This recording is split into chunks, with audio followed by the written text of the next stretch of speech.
Korsleting listrik rumah terbakar. Lansia meninggal terbakar di dapur. Warga buka kampung buah anggur.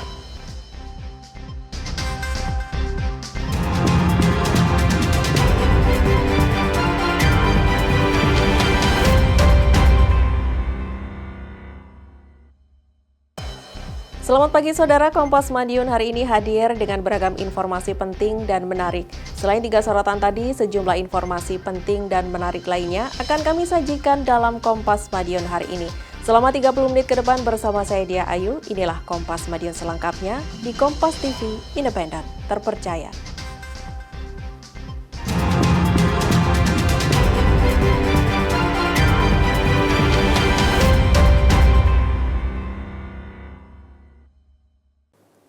Saudara, diduga korsleting listrik sebuah rumah di Kabupaten Madiun, Jawa Timur terbakar pada Senin sore. Tidak ada korban jiwa dalam peristiwa ini, 3 penghuni rumah menyelamatkan diri.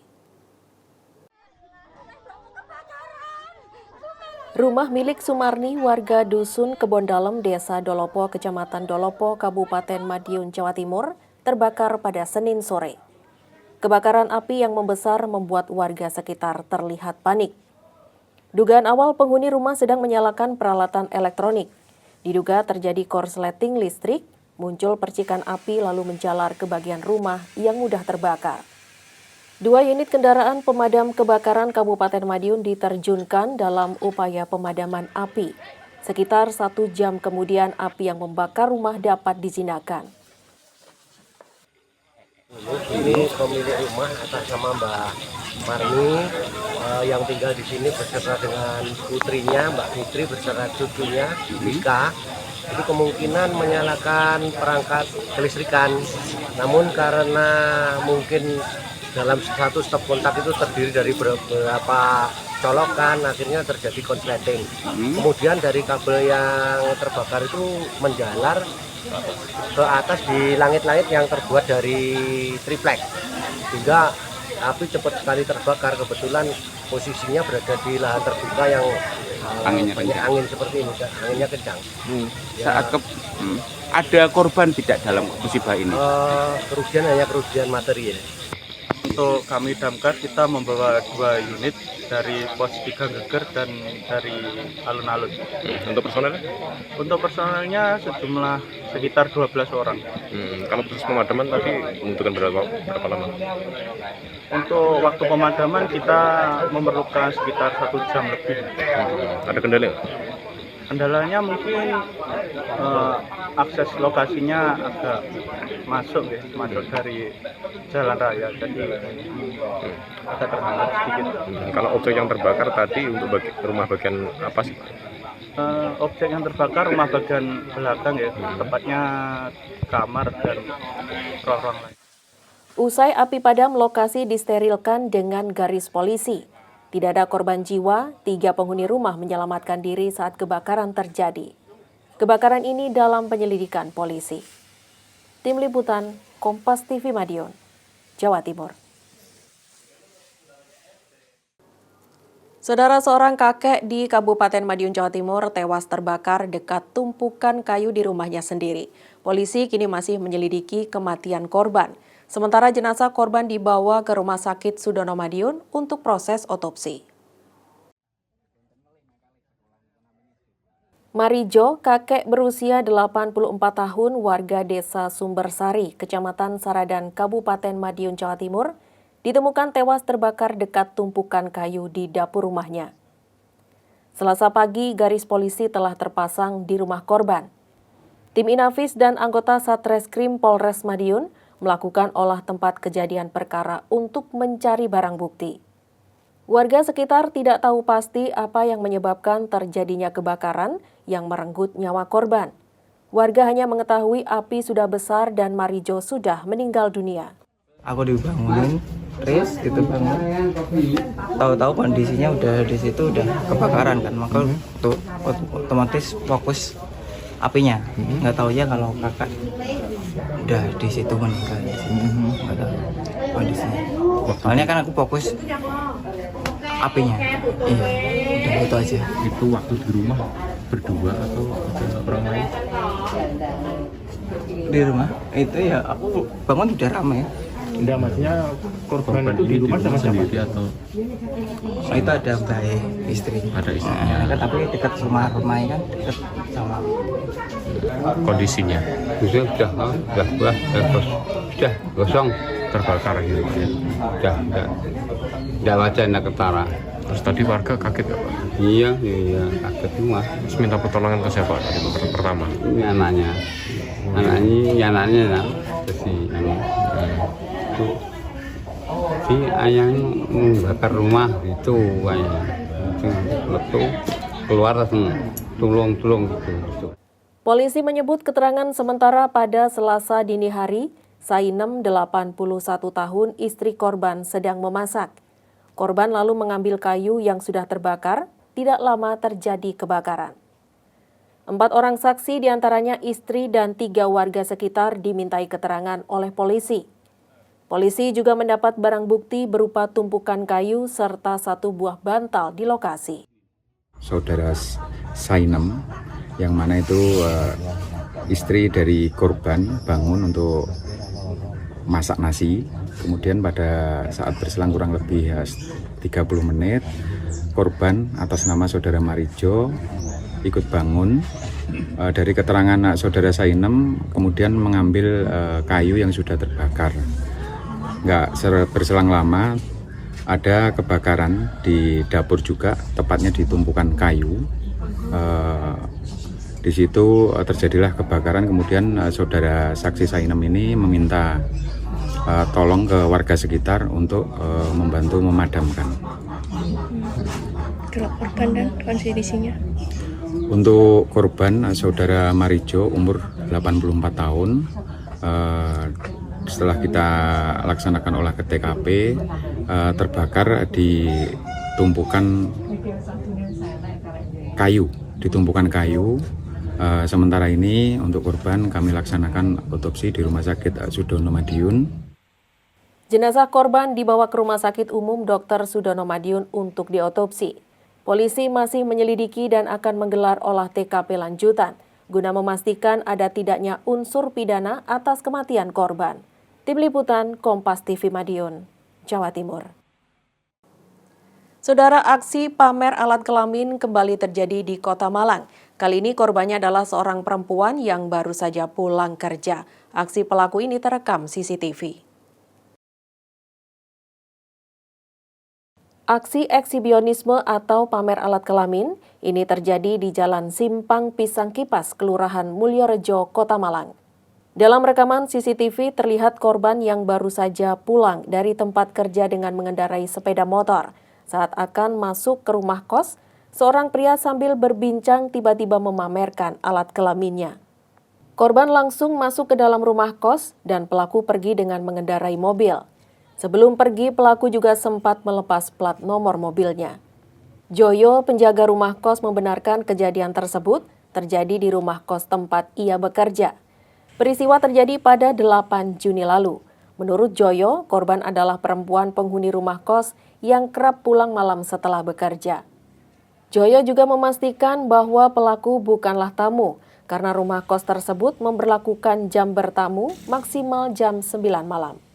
Dari ciri pelaku juga tidak pernah terlihat sebelumnya. Kalau memang benar lokasinya di sini. Pak, itu kapan Pak kejadiannya? Kalau nggak salah tanggal 10 ya kurang lengkap juga, kurang anu juga. Ini yang tahu, istri saya yang tahu. Pak, itu yang cewek itu kos di sini Pak ya? Memang kos di sini. Anak kos di sini memang. Malah berangkatnya itu jam 9 malam. Kalau siang malah di sini. Mahasiswa Pak? Pekerja ya? Pekerja. Penjaga rumah kos ini juga menambahkan peristiwa tersebut baru pertama kali terjadi di kawasan ini. Usai kejadian, penghuni kos yang menjadi korban memilih untuk pindah dari rumah kos tersebut. Tim Liputan Kompas TV Malang, Jawa Timur.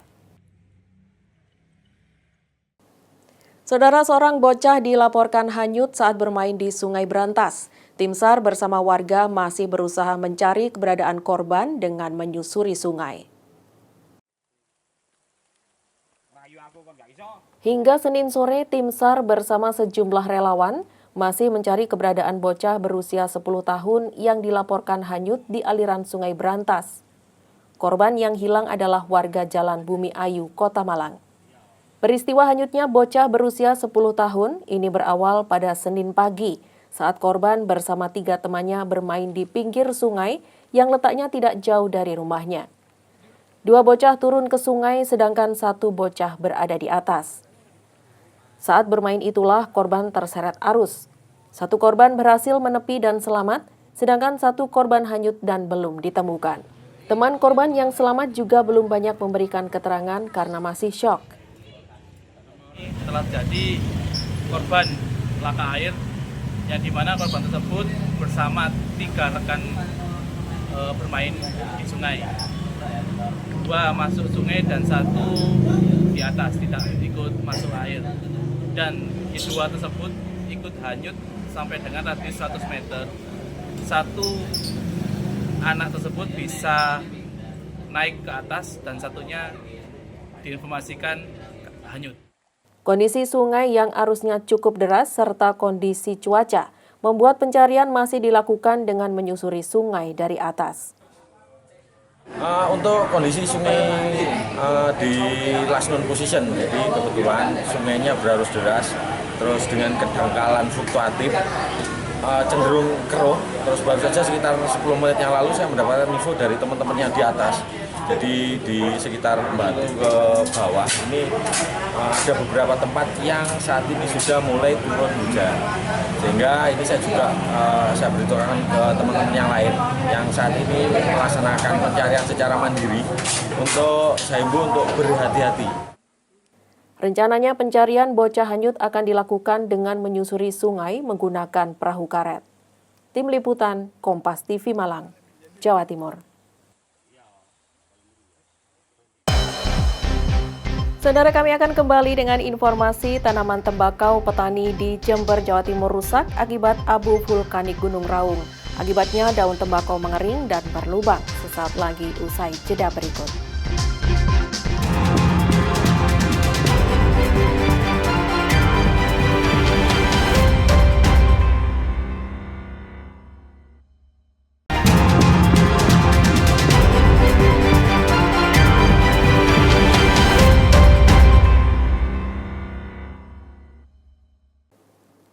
Masih bersama saya Dia Ayu dalam Kompas Madiun. Saudara, Gunung Raung yang berada di perbatasan Kabupaten Jember, Banyuwangi, dan Bondowoso kembali menyemburkan abu vulkanik dengan ketinggian 1.500 meter dari dasar kawah. 9 desa di Jember, Jawa Timur terdampak abu Gunung Raung. Warga khawatir soal kesehatan mereka. Gunung Raung yang berada di perbatasan 3 kabupaten Jember, Banyuwangi, dan Bondowoso, Jawa Timur, Senin pagi kembali menunjukkan peningkatan aktivitasnya. Ketinggian semburan abu vulkanik mencapai 1.500 meter dari dasar kawah. Data dari Pusat Vulkanologi, Mitigasi, dan Bencana Geologi PVMBG menyebut adanya sejumlah aktivitas kegempaan sebanyak 5 kali gempa letusan dengan amplitudo 4 hingga 5 mm dalam durasi 36 sampai 52 detik. Semburan abu vulkanik Gunung Raung sempat mengikuti arah angin menuju ke selatan barat daya, yakni ke sejumlah desa di wilayah Jember. Dari catatan Badan Penanggulangan Bencana Daerah Jember, terdapat 9 desa di 5 kecamatan terdampak abu vulkanik Gunung Raung, diantaranya Desa Sempolan, Sidomulyo, dan Garahan di Kecamatan Silo, Desa Sumberbulus, Sumber Salak, dan Selateng di Kecamatan Ledok Ombo, juga Desa Gunung Malang, Jambe Arum, serta Rowosari di Kecamatan Sumber Jambe. Namun abu vulkanik Gunung Raung masih dalam kondisi intensitas kecil dan tidak mengganggu aktivitas warga. Kalau kita lihat dari seputaran kaki Gunung Raung ada Kecamatan Sumber Jambe, ada Kecamatan Ledok Ombo, kemudian ada Kalisat, kemudian sampai ke Silo ya. Nah ini beberapa wilayah yang sedikit terdampak ya, masih abu yang tersebar berdasarkan atau mengikuti arah angin yang kebetulan beberapa hari ini menuju ke arah barat, kemudian barat laut, yang kira-kira 3 hari yang lalu ini memang ke selatan dan tenggara. Sejauh ini ketebalan abu bagaimana, dampaknya bagaimana? Jadi abu vulkanik yang terdeteksi masih tipis ya, masih tipis sekali, dan ini belum sampai tebalan, hanya terdampak aja ya, masih tipis sekali ini abunya. Salah satunya di pemukiman warga Dusun Gayasan Timur, Desa Gunung Malang, Kecamatan Sumber Jambe, Jember, Jawa Timur. Hujan abu vulkanik Gunung Raung dirasakan warga meski belum mengganggu aktivitas. Namun warga mulai resah akan ancaman kesehatan jika abu vulkanik dalam intensitas tinggi. Ya dari segi kesehatan juga, kan ini kayaknya yang terasa itu abunya agak perih ke mata itu. Mata ya? Iya, agak perih. Tapi memang banyak atau memang masih sedikit ini Pak? Sedikit ya. Itu pun kadang-kadang. Tapi memang mengganggu ya Pak? Iya, sangat mengganggu. Petugas BPBD serta relawan telah disiagakan di sejumlah pos siaga bencana gunung api yang berada di lereng Gunung Raung. Tim Liputan Kompas TV Jember, Jawa Timur. Tanaman tembakau petani di Jember, Jawa Timur rusak akibat abu vulkanik Gunung Raung. Akibatnya daun tembakau mengering dan berlubang. Sebagian petani memilih panen lebih awal meski kualitas yang dihasilkan tidak maksimal. Tanaman tembakau milik petani di Dusun Gayasan Timur, Desa Gunung Malang, Kecamatan Sumber Jambe, Jember, Jawa Timur, rusak akibat terdampak abu vulkanik Gunung Raung. Daun tembakau yang masih berusia 1 bulan terlihat menguning dan beberapa bagian berlubang yang dapat mengganggu proses pertumbuhan. Petani harus melakukan pembersihan abu vulkanik yang menempel di daun tembakau untuk mengurangi kerusakan. Kerusakan akibat abu vulkanik dapat membuat lubang pada daun hingga berubah menjadi layu, menguning, dan menghitam. Abu vulkanik dengan intensitas tinggi dapat menghambat pertumbuhan tanaman tembakau, bahkan menyebabkan kematian. Di Desa Gunung Malang, Kecamatan Sumber Jambe, Jember, terdapat lebih dari 150 hektar tanaman tembakau jenis jepun yang terancam rusak akibat abu vulkanik. Seperti apa kerusakannya Pak? Ya jadinya kadang-kadang beruntuk itu hitam semuanya. Kadang pucuknya itu apa itu Pak? Tidak bisa ke atas itu. Kerdil berarti? Iya kerdil. Ini tembakau jenis apa ini Pak?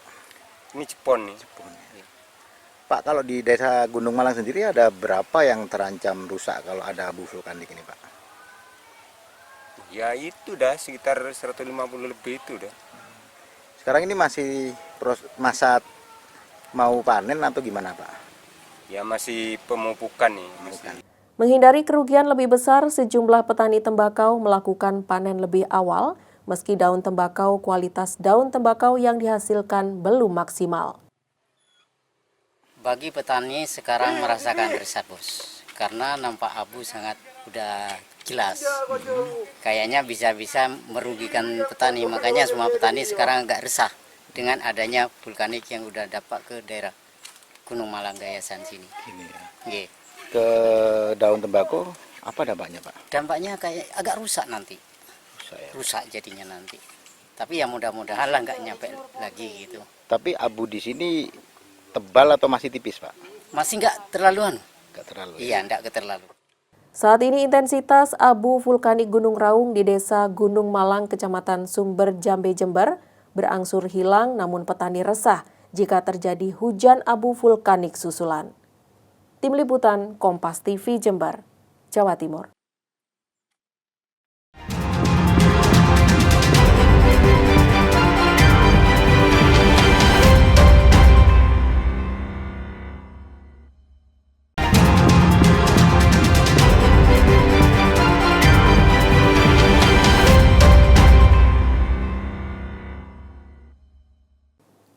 Harga komoditas bumbu dapur di Jember, Jawa Timur Selasa pagi naik hingga 2 kali lipat. Kenaikan harga dipicu akibat pasokan di lapak pedagang menipis. Kenaikan bumbu dapur ini terjadi di sejumlah pasar tradisional di Kabupaten Jember, Jawa Timur. Bumbu dapur seperti cabai rawit merah, bawang merah, dan tomat mengalami kenaikan tinggi. Harga cabai rawit merah yang sebelumnya hanya Rp30.000 saat ini mencapai Rp50.000 per kilogram dan harga bawang merah tembus Rp50.000 dari harga Rp30.000 per kilogram. Kenaikan tinggi terjadi pada komoditas tomat yang tembus Rp24.000 per kilogram dari harga Rp8.000 per kilogram. Kenaikan harga terjadi akibat pasokan di lapak pedagang menipis karena keterlambatan pengiriman dari sentra pertanian. Harga-harga apa saja yang naik sekarang ini, Bu? Yang paling naik ya bawang merah, lombok seret, sama tomat. Berapa harga saat ini, Bu? Kalau bawang merah kan sebelumnya 30, sekarang 50. Per kilogram ya? Per kilonya, iya. Tuh. Kalau lombok biasanya 30, sekarang juga 50. Cabai rawit merah itu ya? Ya, cabai seret yang kecil.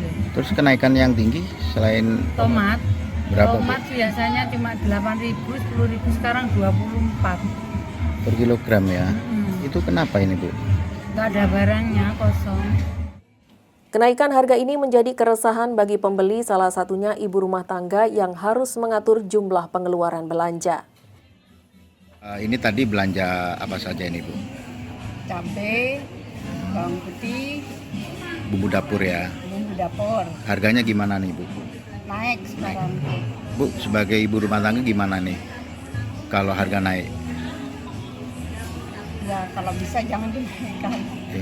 Terus belanjaannya gimana ini? Harga kan naik. Kurangin. Kurang ya? Ya. Menipisnya pasokan membuat sejumlah lapak pedagang bumbu dapur di pasar tradisional Tanjung, Jember, Jawa Timur memilih menutup sementara lapak dagangannya. Tim Liputan, Kompas TV Jember, Jawa Timur. Saudara, sebuah paguyuban petani di Kediri meresmikan Kampung Buah Anggur. Mereka memilih Kampung Buah Anggur untuk membantu ketergantungan pemerintah impor buah anggur. Kampung Buah Anggur ini diinisiasi oleh salah satu paguyuban petani di Toyo Resmi, Kediri, Jawa Timur. Mereka memilih buah anggur untuk membantu pemerintah dalam mengurangi ketergantungan impor. Paguyuban itu juga memberikan benih anggur ke 80 warga setempat untuk ditanam di area rumahnya. Mereka juga memanfaatkan lahan kosong milik warga setempat untuk dijadikan pusat kebun buah anggur. Mereka berharap Desa Toyo Resmi nantinya dapat menjadi salah satu tempat edukasi wisata khusus tanaman buah anggur. Ini kita baru target itu 2 RT. 2 RT itu artinya 40 kali 2, 40 kakak rumah. Kali 2 sekitar 80. Nah, ke depannya kita harapannya bisa seluruh desa Toyo Resmi warga untuk bisa berantusias untuk menanam buah anggur setiap rumah. Kalau untuk kita memilih anggur, sebenarnya tujuannya hanya melihat potensi pengurangan kebutuhan impor. Jadi kebutuhan impor saat ini anggur itu di Indonesia masih terlalu tinggi. Jadi kita berusaha untuk mengurangi kebutuhan impor. Kita saat ini belum bisa 10% aja dari kebutuhan impor belum bisa memenuhi. Jadi harapannya nanti ketika kita sudah banyak yang menanam pohon anggur, kita bisa mengurangi kebutuhan impor. Mengetahui hal itu, pihak UPT PLN Madiun mengapresiasi dengan inisiasi yang dilakukan oleh paguyuban petani anggur Toyo Resmi itu. Petugas PLN memberikan bantuan dalam program Electrifying Agriculture untuk memberikan sarana prasarana di kebun anggur yang lebih modern. Bantuan tersebut diberikan sebagai bentuk upaya pihak PLN dalam mendukung program pemerintah ketahanan pangan. Dan penyerahan bantuan. Kalau biasanya disebut CSR, di sini kami program PJSN. Di sini tujuannya untuk bisa berkontribusi ke masyarakat yang memang giat untuk berkembang. Di sini ada paguyuban petani tanaman anggur. Ini di Desa Toyo Resmi. Nah, di sini kami memberikan bantuan agar mereka bisa lebih berkembang dan bisa lebih mandiri ke depannya dan akan lebih bermanfaat bagi masyarakat di sekitar tempat para petani paguyuban ini. Di kebun itu terdapat puluhan jenis bibit tanaman buah anggur, mulai dari Jupiter, Flamingo, dan Muscat. Tim Liputan, Kompas TV, Kediri, Jawa Timur. Sampai di sini Kompas Madiun hari ini, saya Dia Ayu mewakili seluruh tim redaksi yang bertugas undur diri dan berterima kasih atas perhatian Anda. Tetap saksikan rangkaian program berita di Kompas TV, independen, terpercaya.